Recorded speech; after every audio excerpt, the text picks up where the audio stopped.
بسم الله الرحمن الرحيم Bismillahirrahmanirrahim. Assalamualaikum warahmatullahi wabarakatuh.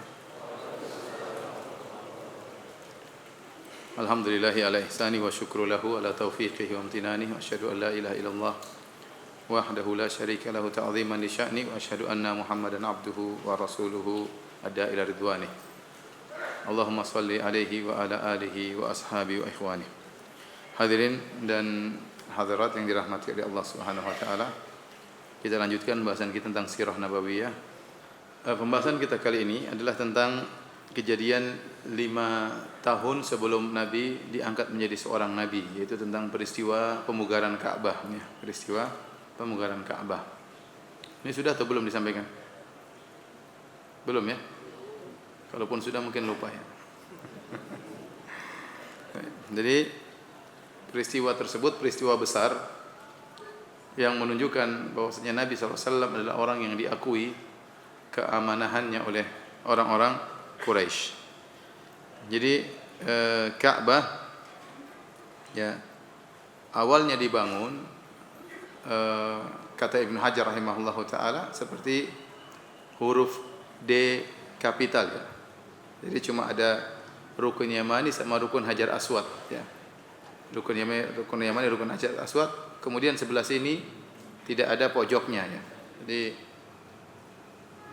atau dari sinilah ya. Ini rukun Yamani, rukun Hajar Aswad, sisanya ini belok. Paham? Bukan kotak begini, bukan. Tapi yang sebelah sini bundar. Jadi cuma ada dua sisi, yaitu rukun Yamani sama Hajar Aswad. Itulah model Ka'bah asalnya. Kemudian tatkala di tahun 5 sebelum Nabi, 5 tahun sebelum Nabi diangkat menjadi seorang Nabi, itu usia Nabi 35 tahun. Usia Nabi 35 tahun, Ka'bah tersebut dalam kondisi rusak. Sudah tidak enak dipandang, sudah rusak, banyak kerusakan, sehingga akhirnya orang-orang Quraisy yang mereka adalah sangat menghormati Ka'bah karena mereka tahu yang bangun Ka'bah ini nenek moyang mereka. Karena saya sudah sampaikan bahwasanya seluruh orang Quraisy adalah keturunan Nabi Ismail bin Ibrahim. Semua Quraisy ya termasuk Abu Jahal, Abu Lahab, semuanya keturunan siapa? Nabi Ismail bin Ibrahim ya. Dan mereka tahu bahwasanya yang bangun Ka'bah adalah Ibrahim dan Ismail. Sehingga mereka yang mengurus Ka'bah, mereka yang menguasai Ka'bah, dan orang-orang datang untuk beribadah di Ka'bah, untuk tawaf dan untuk haji. Nah, tatkala Ka'bah dalam kondisi mengalami banyak kerusakan, maka Ka'bah tersebut butuh untuk direnovasi. Maka mereka pun bersepakat untuk merenovasi Ka'bah. Setelah mereka bersepakat untuk merenovasi Ka'bah, akhirnya mereka inginnya Ka'bah dicongkel seluruhnya, kemudian disusun dengan batu-batu yang baru lagi. Ya, karena batu yang awal ini sudah terlalu lama dan sudah rusak. Maka susah untuk direnovasi, yang perlu dibongkar dan diganti dengan batu yang baru. Tetapi waktu mereka mau mulai renovasi, mereka bingung siapa yang berani pertama kali mencungkil batu Ka'bah. Enggak ada yang berani ya. Apalagi 35 tahun yang lalu Abrahah dihancurkan oleh burung-burung yang dikirim oleh Allah Subhanahu wa taala. Jangan-jangan ada yang burung congkel, tahu-tahu burung-burung itu datang lagi, repot. Akhirnya mereka enggak berani untuk mencongkel Ka'bah. Sampai akhirnya ada seorang bernama Al-Walid ibn Mughirah, salah seorang pembesar dari kafir Quraisy, bapaknya Khalid bin Walid. Ya. Khalid bin Mughirah, dia berkata, dia nekat ingin memulai mencongkel Ka'bah. Dia berkata kepada orang-orang Quraisy, "Aturiduna bihadmihal islah amil isaah?" Kalian ini ingin menghancurkan Ka'bah, ingin perbaikan atau ingin merusak Ka'bah? Bal nuridul islah, kata mereka, kita ingin perbaiki, ingin renovasi. Maka kata dia, fa innallaha la yuhlikul muslihin. Allah tidak akan membinasakan orang-orang yang hendak berbuat kebaikan, berbuat perbaikan. Akhirnya dia mulai mengambil cangkulnya atau kapaknya, lalu dia membongkar Ka'bah sedikit demi sedikit. Kemudian setelah dia bongkar sedikit, dia pulang ke rumahnya. Tidak ada yang berani melanjutkan pekerjaannya. Mereka bilang, tunggu dulu, bagaimana nasibnya ya. Lihat dulu. Akhirnya mereka berkata, fa in usiba lam nahdim minha syai'an wa radatnaha kama kanat. Kalau ternyata dia kena musibah, sudah kita tidak bakalan bongkar Ka'bah, kita kembalikan lagi sebagaimana sedia kala. Wa illam yusibhu syai'un faqad radiyallahu sun'ana fahadamna. Kalau ternyata dia tidak ditimpa apapun, berarti Allah ridha dengan perbuatan kita, kita hancurkan Ka'bah. Maka keesokan harinya Al-Walid ibn Mughirah datang dalam kondisi sehat walafiat dan dia pun tetap bawa kapaknya, dia melanjutkan pembongkaran apa? Ka'bah. Tatkala mereka melihat dia dalam kondisi sehat walafiat, akhirnya orang-orang pun pada ikut membongkar Ka'bah. Setelah Ka'bah rata dengan tanah dihancurkan, mereka kemudian bersepakat untuk bangun lagi. Namun mereka bersepakat untuk bangun Ka'bah harus pakai uang yang halal. Kata mereka, ya ma'syara Quraisy, la tudkhilu fi bina'iha min kasbikum illa tayyiban. Jangan kalian masukkan dari harta kalian untuk bangun Ka'bah kecuali harta yang halal. La yadkhulu fiha mahru baghin. Tidak boleh memasukkan untuk renovasi Ka'bah dari hasil zina. Karena sebagian mereka, orang-orang Arab jahiliyah dahulu, mereka punya budak-budak wanita, mereka pekerjakan jadi pezina, uangnya mereka ambil. Maka diingatkan oleh salah seorang dari mereka, jangan membiayai pembangunan Ka'bah dari hasil zina. Wala bai'u riban, dan jangan bangun Ka'bah dengan hasil riba. Wala madlamatu ahadin minan nas, dan jangan bangun Ka'bah dari hasil berbuat zalim. Akhirnya mereka sepakat. Mulailah mereka membangun Ka'bah. Mulailah mereka membangun Ka'bah. Ya.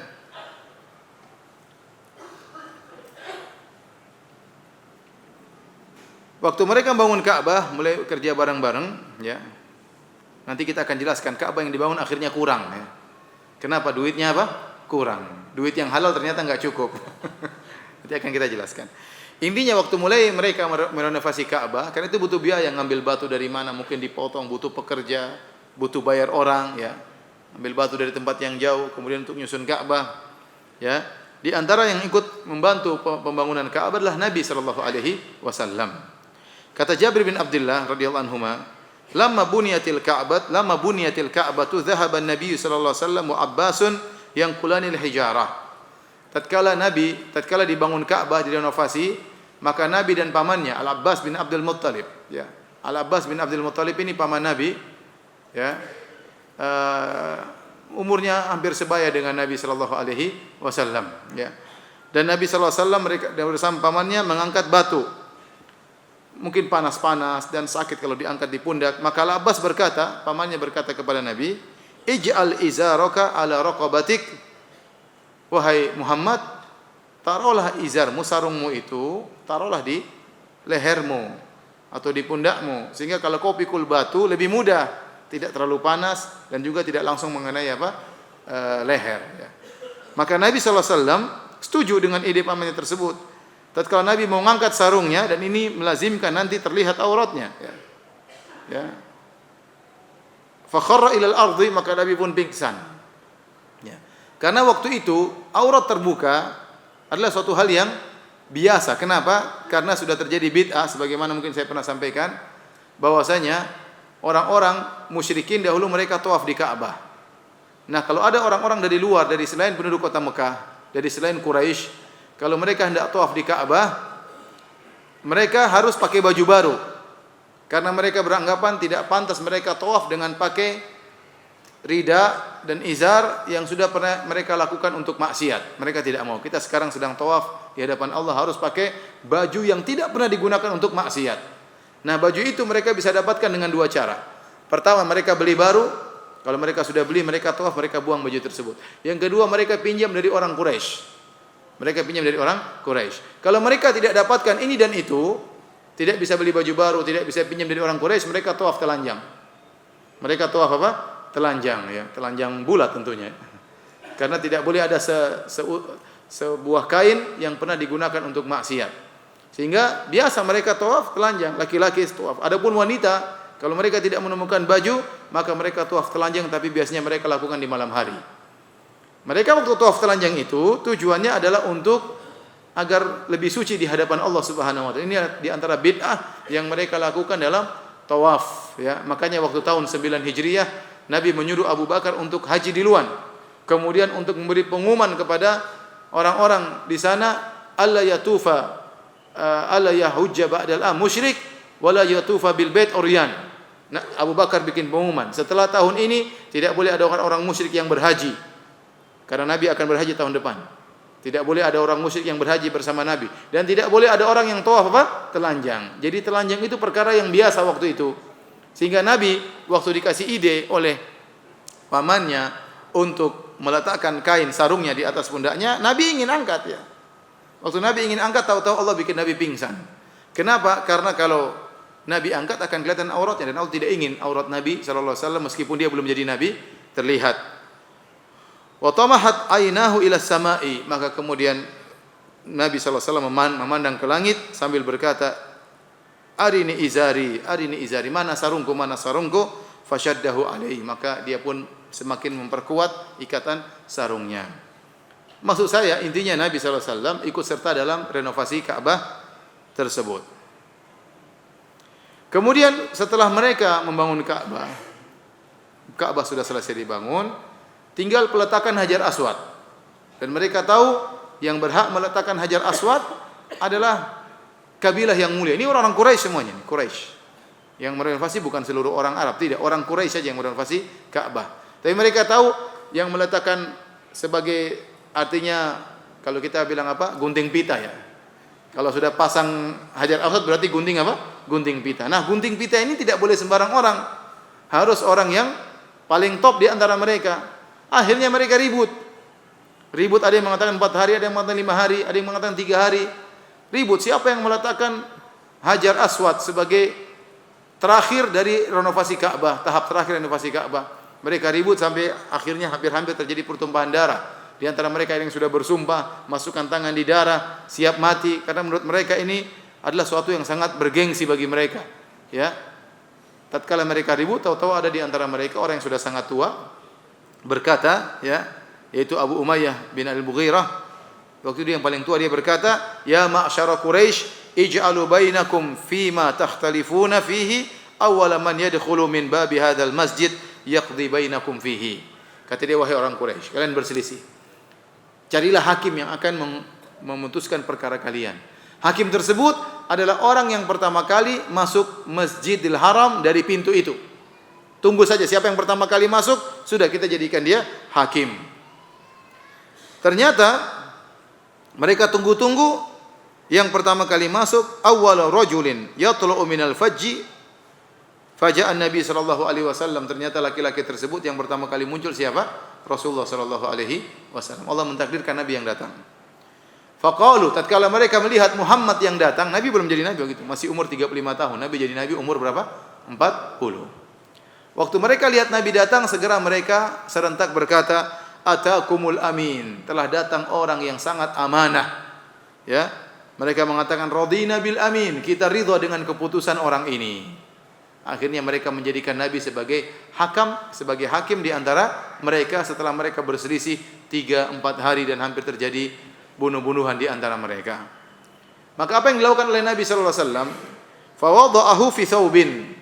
Maka Nabi mengambil Hajar Aswad, diletakkan di sebuah kain. Tsumma da'a butunahum fa akhadhu bi nawahihi ma'ahu.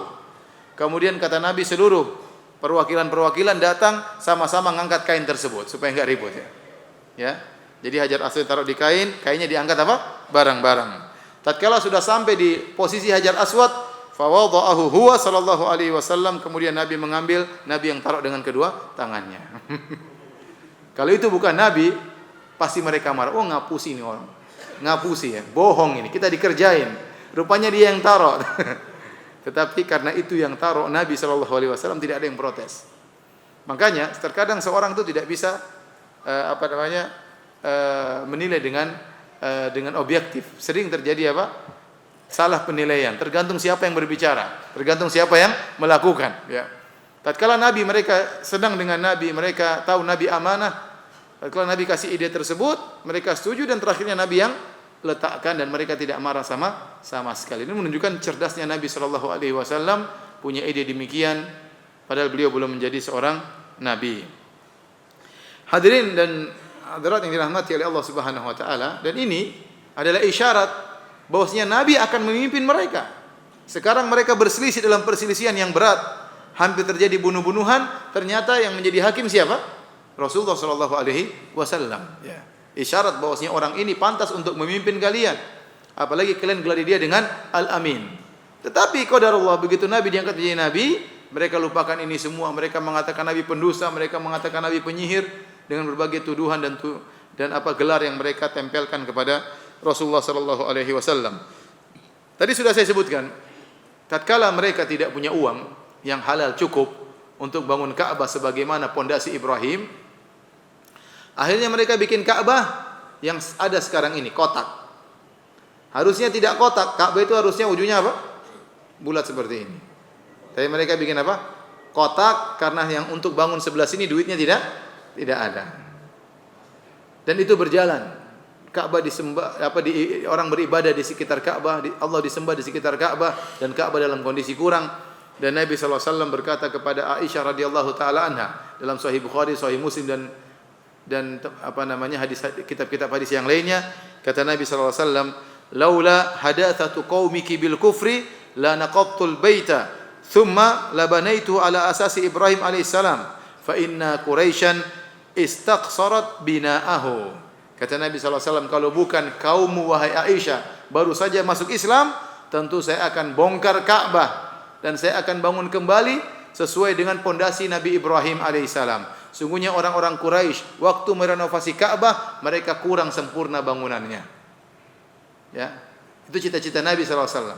Bahkan Nabi SAW dalam hadis kata Nabi SAW, ya, la naqabtul Ka'bah, ya, wa la ja'altu laha babaini, baban yadkhulun nasu minhu wa baban yakhrujuna minhu. Kata Nabi, kalau bukan karena kaummu baru saja masuk Islam wahai Aisyah, orang Quraisy baru saja masuk Islam, tentu saya akan bongkar Ka'bah dan saya bangun di atas pondasi Nabi Ibrahim dan saya akan bikin dua pintu. Pintu buat masuk dan pintu buat apa? Keluar. Tapi saya tidak lakukan, khawatir terjadi fitnah. Khawatir mereka, karena mereka begitu mengagungkan Ka'bah, khawatir kalau dirobah-robah mereka akan kufur kepada Muhammad sallallahu alaihi wasallam. Karena hal itu Nabi tidak lakukan. Ini dalil bahwasanya dalam bernahi mungkar, dalam perbaiki kesalahan kita melihat situasi. Tidak berarti semua yang benar kita katakan, tidak berarti semua yang benar kita lakukan. Kalau ternyata apa yang kita katakan, kita lakukan tadi bernahi mungkar menimbulkan kemudaratan yang lebih besar, maka kita hendaknya jangan lakukan. Ya, hendaknya jangan kita lakukan. Oleh karena syarat bernahi mungkar harus menimbulkan kemaslahatan atau paling tidak mengurangi kemudaratan yang ada. Kalau ternyata bernahi mungkar ternyata malah menimbulkan kemudaratan yang lebih besar, maka tidak disyariatkan bernahi mungkar. Nabi SAW, ya, selama berdakwah di Mekah ada 360 berhala di sekitar Ka'bah dan Nabi tidak berani menghancurkan satu pun. Kenapa? Karena kalau Nabi hancurkan satu rusak, mereka akan bunuh Rasulullah SAW dan mereka akan bunuh kaum muslimin dan itu belum saatnya. Maka Nabi tidak bernahi mungkar, tidak menghancurkan patung-patung berhala-berhala, 360 berhala di sekitar Ka'bah kecuali pada tahun 8 Hijriyah. Setelah Nabi berdakwah 21 tahun, baru kemudian Nabi bisa menghancurkan berhala-berhala tersebut.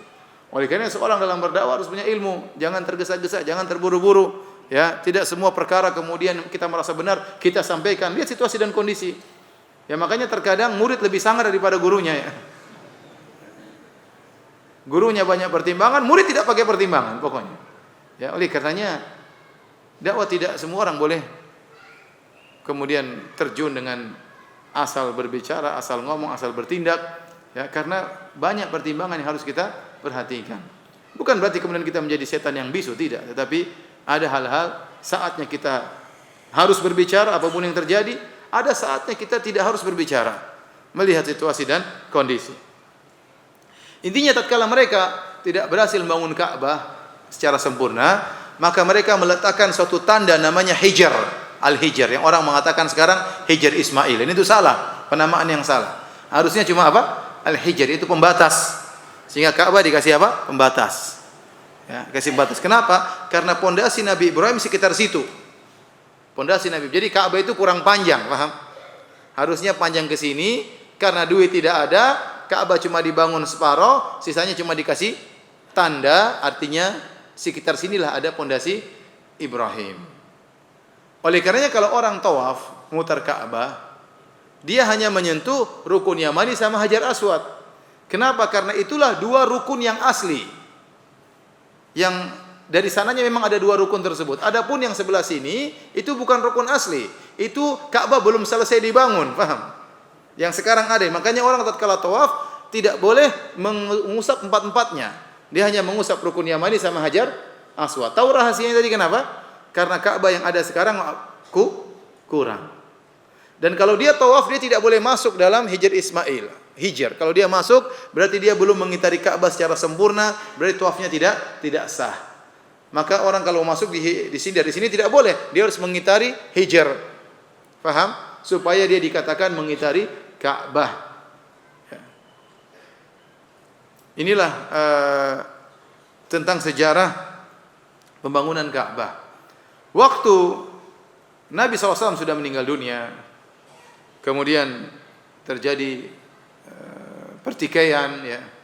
Kemudian akhirnya Abdullah bin Zubair radhiyallahu taala anhu, ponakannya Aisyah radhiyallahu taala anha. Aisyah punya saudari perempuan namanya Asma binti Abi Bakar. Asma binti Abi Bakar menikah dengan Zubair bin Awam, salah seorang sahabat yang dijamin masuk surga. Mereka punya anak, namanya diantaranya Abdullah bin Zubair. Oleh karenanya Aisyah kunyahnya Ummu Abdillah.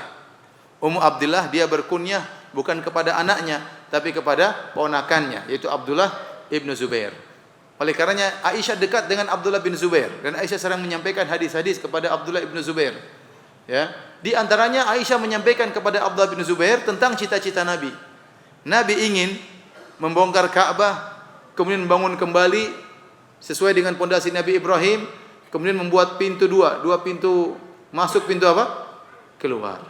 Waktu di masa pemerintahan Abdullah bin Zubair memandang bahwasanya orang-orang sudah imannya kokoh, sudah kuat, saatnya dia menjalankan cita-cita Nabi sallallahu alaihi wasallam. Kejadiannya waktu itu ada terjadi kebakaran, entah seorang wanita yang sedang tawaf tiba-tiba dia bawa semacam kayu gaharu yang dibakar, tahu-tahu ada percikan kemudian membakar, ya, kiswah Ka'bah. Atau ada yang mengatakan dalam riwayat yang lebih sahih bahwasanya waktu diserang kota Mekah, di antaranya diserang oleh Hajjaj bin Yusuf Ats-Tsaqafi, mereka menggunakan semacam apa namanya? Apa yang keluar dum itu namanya? Maryam. Saya sudah lama tidak bilang Maryam, ya. Mereka menggunakan semacam meriam, ya. Kemudian akhirnya mengenai Ka'bah dan Ka'bah pun terbakar, ya, sampai Abdullah bin Zubair membiarkan sampai musim haji orang-orang lihat bagaimana kerusakan yang terjadi. Akhirnya dia punya ide Ka'bah ini harus diperbaiki. Waktu itu terjadi perselisihan juga, diperbaiki atau bagaimana. Abdullah bin Zubair mengatakan, bagaimana kalau rumah kalian terbakar, kalian renovasi atau bangun ulang lebih bagus? Lebih bagus bangun ulang. Kalau punya biaya, bagus bangun ulang. Akhirnya Abdullah bin Zubair bongkar Ka'bah. Ya, enggak ada yang berani, dia yang berani. Dia bongkar Ka'bah. Setelah Ka'bah terbongkar, dia bangun kembali sesuai dengan cita-cita Nabi sallallahu alaihi wasallam. Diperluas, pintunya bikin dua, ada pintu masuk, pintu keluar. Ka'bah sesuai dengan cita-cita Nabi sallallahu alaihi wasallam. Sebelum dia bangun, dia gali pondasi tersebut sampai dia menemukan pondasi Nabi Ibrahim alaihissalam. Bentuknya seperti punuk onta, warna putih seperti punuk apa? Onta, ya. Situlah pondasi Ibrahim yang harusnya Ka'bah di situ. Maka dia pun fullkan bangunan Ka'bah, jadilah Ka'bah lebih luas, lebih lebar, dan kemudian berjalan dalam beberapa waktu. Setelah Abdullah bin Zubair meninggal dunia, Hajjaj bin Yusuf Ats-Tsaqafi melaporkan kepada khalifah tatkala itu, ya, kalau tidak salah Abdul Malik bin Marwan, ya. Intinya dia laporkan kepada khalifah tatkala itu, akhirnya dengan mengatakan bahwa saja Ibnu Zubair telah melakukan perubahan dan perubahan. Akhirnya Ka'bah dibongkar lagi. Kemudian dibangun kembali seperti awal. Dikurangi lagi. Karena dianggap Abdullah bin Zubair telah bermain-main dengan Ka'bah. Belakangan Abdul Malik bin Marwan baru tahu ternyata Abdullah bin Zubair melakukan itu karena ada hadis Nabi sallallahu alaihi wasallam. Tapi sudah terlanjur dia kembalikan lagi seperti sedia kala, ya. Kemudian di zaman Harun Ar-Rasyid punya ide juga, ingin mengembalikan Ka'bah sebagaimana cita-cita Nabi sallallahu alaihi wasallam yang dibangun oleh Abdullah bin Zubair. Maka Harun Ar-Rasyid ya, berdiskusi sama Al-Imam Malik rahimahullah. Kata Imam Malik, nasyatukallah ya Amiral Mu'minin, alla taj'al hadzal bait lu'batan lil muluki la yasha'u ahadun illa naqadahu wa banahu fatadhhabu haibatuhu min sudurin nas. Saya minta kepada engkau dengan nama Allah, wahai Amirul Mukminin, wahai Harun Ar-Rasyid, jangan kau rubah-rubah lagi Ka'bah, sehingga Ka'bah akan menjadi mainan bagi raja-raja berikutnya. Kalau ada raja ingin rubah, akan dirubah. Biarkan Ka'bah seperti ini. Kalau dirubah-rubah, akhirnya karismatik Ka'bah itu ya akan hilang dari dada-dada manusia. Akhirnya Harun Ar-Rasyid tidak merubah lagi Ka'bah. Akhirnya Ka'bah ya sampai sekarang ini seperti ini, kurang. Tidak dibangun sesuai dengan yang dicita-citakan oleh Rasulullah sallallahu alaihi wasallam.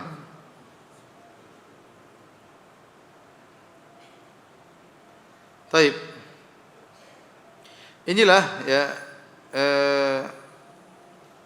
kisah tentang pembangunan Ka'bah yang menunjukkan tentang mulianya Nabi sallallahu alaihi wasallam. Saya tanya sama antum sekalian. Nabi sallallahu alaihi wasallam bagaimana bisa digelari dengan Al-Amin? Apakah Nabi berinteraksi dengan masyarakat atau tidak? Berinteraksi, bergaul. Kalau dia tidak bergaul, bagaimana orang kenal dia sebagai apa? Al-Amin. Karena dia bergaul dengan masyarakat dan masyarakat punya muamalah dengan dia, menitipkan barang-barang yang mulia kepada Nabi sallallahu alaihi wasallam, maka dikenallah beliau dengan Al-Amin. Oleh karena seorang ya, tatkala dia hidup di tengah kaum muslimin, hendaknya dia berinteraksi, tapi dia harus menjaga ya eksistensi dia sebagai seorang di atas sunnah. Dia bergaul dengan siapa sih, tapi bukan kemudian bergaul fleksibel akhirnya malah terbawa bersama orang-orang tersebut. Kita ketemu orang main judi, ya kita sapa saja, assalamualaikum, kalau bisa kita nasihati. Jangan kita ngobrol akhirnya main judi sama dia. Ente enggak gaul ya.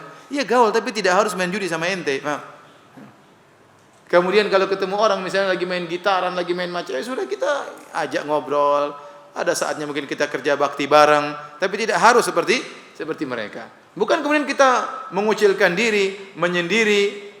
Ini bukan dianjurkan ya. Nabi sallallahu alaihi wasallam dulu berinteraksi sehingga orang-orang kenal dia sebagai orang yang Al-Amin. Apalagi seorang dai ya. Kalau mungkin bukan dai, dia takut dengan fitnah, dia kabur, uzlah mungkin saja. Tapi kalau seorang dai ya, bagaimana tidak berinteraksi? Dia cuma bicara tapi dia tidak mengetahui bagaimana kondisi masyarakat ya, makanya dia perlu interaksi, tapi tetap dia harus menjaga kondisi dia bahwasanya saya seorang di atas sunnah, tidak ikut-ikutan dengan acara-acara tersebut ya. Kita bergaul di kantor, kita bergaul di sekolah, tapi harus tunjukkan bahwasanya kita di atas sunnah. Subhanallah, saya di Halo Ustadz ini betapa banyak anak SMP yang telepon saya. Bukan sekali dua kali, berulang-ulang. Mereka bilang, Ustadz, kita mau ujian nyanyi pakai musik, Ustaz. Saya gimana, Ustaz? Kalau saya tidak main musik, tidak lulus. Berat loh. Saya bilang, antum pergi ke gurunya, bawakan hadis-hadis tentang haramnya musik. Saya ngomong gampang aja kan, dia yang melakukan setengah mati. Tapi saya bilang, coba bismillah ya. Duduk berdua sama guru, jangan mengajari guru, tapi bilang, Pak Guru, Bu Guru, saya takut mau main musik. Ini ada fatwa kalau musik itu haram, saya takut masuk neraka. Gimana Pak Guru? Saya bilang coba dulu. Subhanallah, dari berapa orang, mungkin 3 atau 4 orang yang telepon, tidak ada yang pernah telepon balik. Entah berhasil entah enggak ya. Tapi saya bilang begitu, pergi ke guru sampaikan bahwasanya musik itu haram, saya tidak mungkin main musik. Kalau suruh nyanyi bolehlah saya nyanyi, tapi jangan pakai musik ya. Artinya terkadang kita berat berinteraksi dengan orang, kita terjebak dalam suatu kondisi. Tapi kalau kita bisa tunjukkan kita adalah sunnah, kita harus apa? Tunjukkan. Ya. Ada saatnya kita bisa berbaur, ada saatnya tidak. Ini ada garis pembatas antara halal dan haram, antara sunnah dan bid'ah, ya. Antara syirik dan tauhid. Maka tidak boleh kita melanggar garis tersebut, apapun yang terjadi.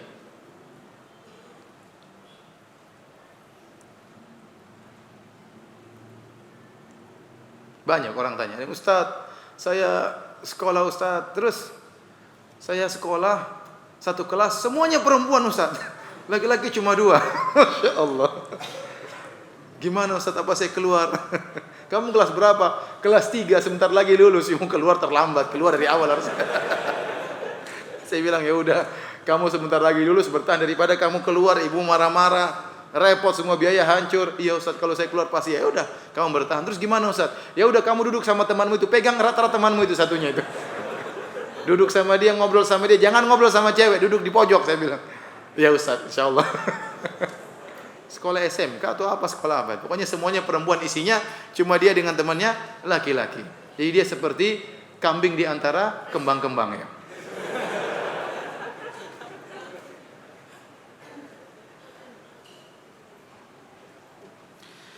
Dengan kisah ini, maka semakin terpandanglah Nabi sallallahu alaihi wasallam ini 5 tahun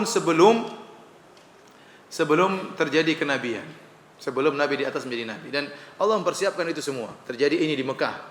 Di Madinah sekitar 5 tahun sebelum Nabi berhijrah terjadi perang antara suku Aus Khazraj yang akhirnya menjadikan pembesar-besar mereka meninggal dunia.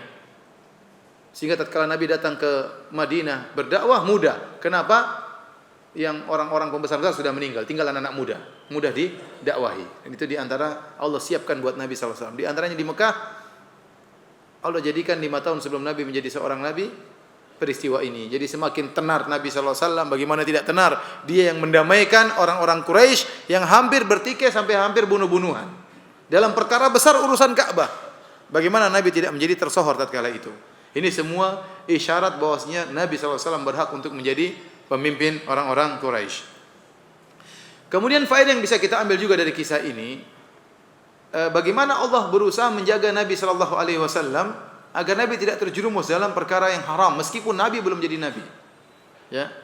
Seandainya Nabi sallallahu alaihi wasallam kemudian mengikuti anjuran pamannya Al-Abbas, lantas beliau mengambil sarungnya, beliau angkat taruh di atas pundaknya untuk mikul batu, kemudian terlihat auratnya, maka ini akan menjadi catatan kaki oleh orang Quraisy karena mereka kerja bareng-bareng, bukan cuma Al-Abbas dengan Nabi sendiri tapi ada orang-orang Quraisy yang lain.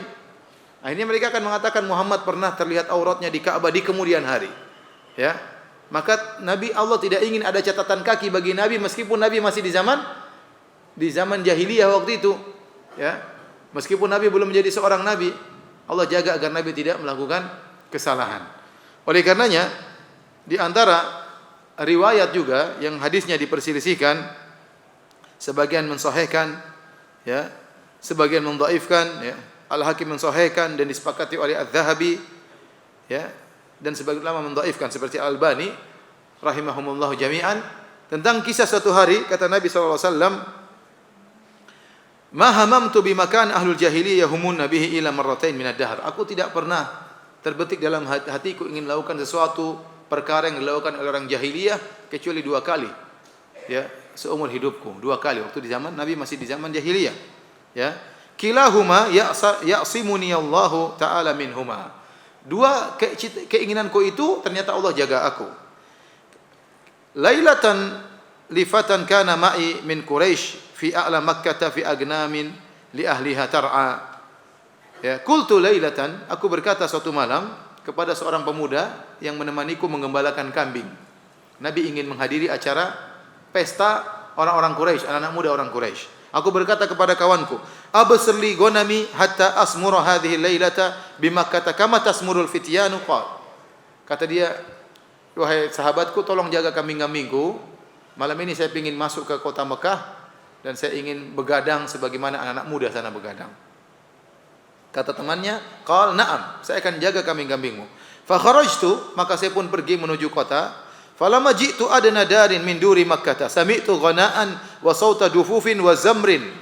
Tatkala saya sudah mulai masuk dari pinggiran kota Mekah, masuk di pusat kota Mekah, dari kejauhan saya mendengar nyanyian-nyanyian, rebana-rebana dan seruling-seruling, alat-alat musik. Ma hadza? Aku berkata, apa ini? Qalu fulanun tazawwaja fulana li rajulin min Quraisy tazawwaja imra'atan. Maka kata mereka itu adalah seorang anak muda menikah dengan wanita dari Quraisy. Maka mereka mengadakan pesta. Falahautu bidzalikal ghina wa saut hatta ghalabatni aini. Maka saya terbawa dengan nyanyian tersebut dan suara tersebut, aku pun tertidur. Kata Nabi, Allah buat Nabi sallallahu alaihi wasallam tidur. Fanimtu, Nabi tidak jadi masuk ke dalam, tahu-tahu Nabi ngantuk, dibuat ngantuk oleh Allah, kemudian Nabi pun tertidur. Fama aiqadhani illa masu syamsi. Dan saya tidak terbangun kecuali sudah terik matahari. Panas matahari membuat saya terjaga. Nabi dibuat pulas oleh Allah Subhanahu wa taala. Faraja'tu, ya, aku pun pulang, ya. Kemudian ketemu dan yang malam kedua sama seperti itu. Nabi ingin ikut acara pesta orang sedang walimah pernikahan, namun di situ ada musik-musikan, ada suara seruling, Allah membuat Nabi ngantuk. Waktu Nabi pulang, ketemu dengan kawannya tadi, pagi-pagi Nabi pulang, kawannya tanya, "Ma fa'alta? Tadi malam ngapain saja?" Udah pesta sana sini. Kata Nabi, "Ma fa'altu syai'an." Enggak ada, cuma ngorok tidur. Kata Nabi, "Ma fa'altu syai'an." Aku tidak melakukan apa-apa, ya. Jadi Allah jaga Nabi. Seandainya Nabi pernah ikut pesta sama mereka, pernah joget-joget, pernah main musik-musikan dengan mereka, ini akan jadi catatan kaki oleh orang-orang kafir Quraisy. Ente mau dakwai kita, ente ada juga kayak kita dulu, ya. Oleh karenanya Allah menjaga Nabi sallallahu alaihi wasallam sehingga Nabi tidak terjerumus dalam hal tersebut meskipun Nabi belum menjadi nabi. Demikian juga dalam masalah ibadah. Ya. Waktu Nabi haji, Nabi pernah berhaji. Nabi waktu menjadi nabi beliau tidak berhaji kecuali cuma sekali pada tahun 10 Hijriah. Tapi sebelum Nabi menjadi Nabi, sebelum berusia 40 tahun, Nabi pernah berhaji. Berapa kali? Wallahu alam tidak diketahui. Tapi Nabi pernah berhaji di zaman jahiliyah. Nah, orang-orang Quraisy, mereka melakukan bid'ah dalam haji mereka. Kalau mereka wukuf pada tanggal 9 Dzulhijjah, mereka tidak wukuf di padang Arafah. Kenapa? Karena padang Arafah itu tanah halal. Jadi, masyairil hajj, tempat-tempat pelaksanaan ibadah haji semuanya tanah halal, seperti Mina tanah halal. Mina tanah haram, semuanya tanah haram, semuanya tanah haram kecuali Arafah tanah halal. Mina tanah haram, Muzdalifah tanah haram, ya. Arafah saja yang tanah halal. Arafah tanah halal. Kalau tanah haram berlaku aturan-aturan, tidak boleh menebang pohon, tidak boleh berburu, kalau ada barang yang hilang maka tidak boleh diambil, dibiarkan saja sampai yang kehilangan menemukannya. Kemudian tidak boleh menumpahkan darah, ya. Barang siapa yang masuk di tanah haram maka dia aman. Adapun tanah halal boleh berburu, boleh memotong pohon, menebang pohon dan yang lainnya. Nah, dalam aturan haji pada tanggal 8 Dzulhijjah orang-orang di Mina, di tanah haram. Pada tanggal 9 Dzulhijjah di mana? Di Arafah tanah halal. Kemudian baru malamnya masuk lagi ke tanah haram di Muzdalifah. Nah, orang-orang suku-suku yang lain selain Quraisy, mereka waktu tanggal 9 Dzulhijjah mereka wukuf di Arafah. Adapun orang-orang Quraisy semuanya tidak ada yang wukuf di Arafah. Mereka wukuf di tanah haram, entah di Muzdalifah atau tempat yang lain. Kecuali Nabi sallallahu alaihi wasallam. Nabi meskipun dia orang Quraisy, dia tetap wukuf bersama kabilah-kabilah yang lain. Waktu orang-orang Quraisy ditanya, "Kenapa kalian tidak wukuf di Arafah?" Kata mereka, "Nahnu ahlul haram." Kami ini penduduk asli tanah haram. Ngapain kami keluar ke tanah halal? Biarkan suku-suku lain waktu wukuf mereka di tanah halal. Adapun kami tetap wukuf di tanah haram. Itulah bid'ah yang dilakukan oleh orang Quraisy. Kata mereka, "Nahnu al-hums." Kami adalah orang-orang yang sangat giat dalam beribadah. Dari mutahammisin, beribadah sangat giat. Kami tidak pantas untuk wukuf di tanah halal. Nah, mereka bikin bid'ah, mereka wukuf di tanah haram. Nabi SAW meskipun dia Quraisy, ternyata dia wukufnya di mana? Di Arafah. Allah jaga dia. Allah jaga Nabi dalam hal ibadah, ya. Oleh karenanya kata Jubair bin Mut'im, "Adlaltu ba'iran li." Tatkala musim haji, orang Quraisy kan mereka berhaji, orang-orang musyrikin mereka berhaji dari dulu. Waktu musim haji aku kehilangan ontaku. Fadhahabtu atlubuhu yauma Arafah. Pada waktu hari Arafah orang sedang wukuf, aku pun mencari ontaku di mana. Aku cari-cari. Fara'aitu Nabiya sallallahu alaihi wasallam waqifan bi Arafah. Tiba-tiba saya lihat Muhammad sedang wukuf di Arafah. Saya heran. Apa kataku? Hadza wallahi minal hums. Fama sya'nuha huna. Ini kan orang Quraisy, ngapain dia wukuf di Arafah? Harusnya orang Quraisy wukufnya di mana? Di Muzdalifah. Ya. Jadi Nabi dijaga oleh Allah sehingga waktu melaksanakan haji dalam kondisi masih jahiliyah pun pelaksananya tepat. Nabi SAW tidak wukuf di Muzdalifah. Kenapa? Kalau seandainya Nabi SAW pernah punya salah, ini akan dijadikan bahan oleh orang Quraisy untuk mencela Nabi dalam dakwahnya. Dan ini yang terjadi pada Nabi Musa alaihissalam. Nabi Musa alaihissalam pernah punya kesalahan. Nabi Musa waktu kecil dirawat oleh Fir'aun. Jadi anak angkatnya siapa? Fir'aun. Hidup dengan penuh kemewahan. Kemudian waktu Nabi Musa dewasa, ternyata Nabi Musa membunuh salah seorang pengikut Fir'aun dari suku Kipti, Akbat. Ya. Nabi Musa mendapati fawajada fiha rajulaini yaktatilan, hadza min syi'ati wa hadza min aduwwi. Fastaghathahu alladhi min syi'ati 'ala alladhi min aduwwihi. Fawakazahu Musa faqada alaih. Ya, waktu Nabi Musa sudah dewasa, dia masuk di kota Mesir dalam kondisi orang sedang ghaflah, lalai, mungkin di siang hari orang sedang tidur, tiba-tiba dia mendapati dua orang sedang bertengkar. Yang satu dari suku Bani Israel, yang satu dari suku Akbat, dari sukunya Fir'aun. Mereka berkelahi, tiba-tiba yang dari suku Bani Israel minta tolong. Fastaghathahu alladhi min syi'atihi. Yang dari suku Bani Israel mengatakan, "Wahai Musa, tolong saya." Nabi Musa terbawa waktu temannya dipukul sama suku yang lain, dia terbawa, akhirnya fawakazahu Musa. Maka Nabi pun pukul orang dari pengikut Fir'aun tersebut, faqada alaih. Ternyata tewas ya. Nabi Musa begitu kuat. Padahal disebutkan Nabi Musa cuma dolong, terus apa? Tapi yang dorong Nabi Musa alaihissalam. Langsung meninggal orang tersebut. Akhirnya ini menjadi catatan oleh Fir'aun. Akhirnya Fir'aun mengejar Nabi Musa. Gara-gara dia bunuh pengikut Fir'aun. Akhirnya Nabi Musa pergi ke negeri Madian. Di sanalah kemudian dia tinggal sekitar 10 tahun. Menikah dengan seorang wanita di sana.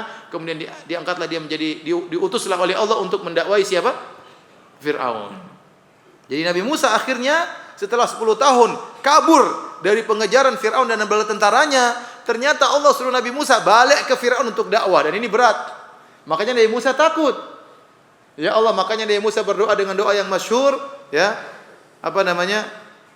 Rabbi shrah li sadri wa yassir li amri wa hlul 'uqdatam min lisani yafqahu qawli waj'al li waziran min ahli Harun akhi ushdud bihi azri wa asyriku fi amri. Itu doa yang diucapkan Nabi Musa, ya Allah, lapangkanlah dadaku. Kenapa? Mau ketemu Fir'aun. Saya dulu dikejar-kejar Fir'aun.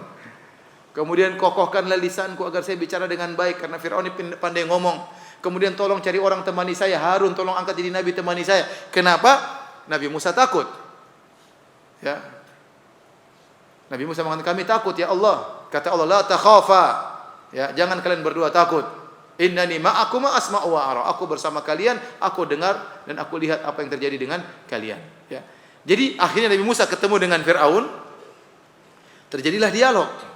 Waktu terjadi dialog, benar kesalahan Nabi Musa diungkit-ungkit lagi oleh Fir'aun. Apa kata Fir'aun? Allah abadikan dalam surat Asy-Syu'ara, alam nurabbika fina walidan wa labithta fina min umrika sinin. Wahai Musa, bukankah kau dulu tinggal masih kecil tinggal di rumah saya, ya? Kau tinggal bertahun-tahun jadi anak angkat saya, sekarang kurang ajar. Yang kedua, kata Fir'aun, Tuhan palsu Fir'aun, ya. Wa fa'alta fa'alataka allati fa'alta wa anta minal kafirin. Kau dulu pernah bunuh orang, wahai Musa. Sekarang mau dakwai saya, ya. Sekarang kau ingkar dengan kebaikan-kebaikan saya, kau pernah bunuh orang, ya. Itu bahaya. Jadi kalau seorang terkadang repot dia berdakwah, dia pernah melakukan apa? Kesalahan diungkit-ungkit lagi oleh masyarakat. Nah, ini yang dijaga karena Nabi sallallahu alaihi wasallam adalah nabi yang terakhir, Allah jaga Nabi. Nabi tidak pernah melakukan kesalahan meskipun dia masih belum diangkat menjadi seorang nabi.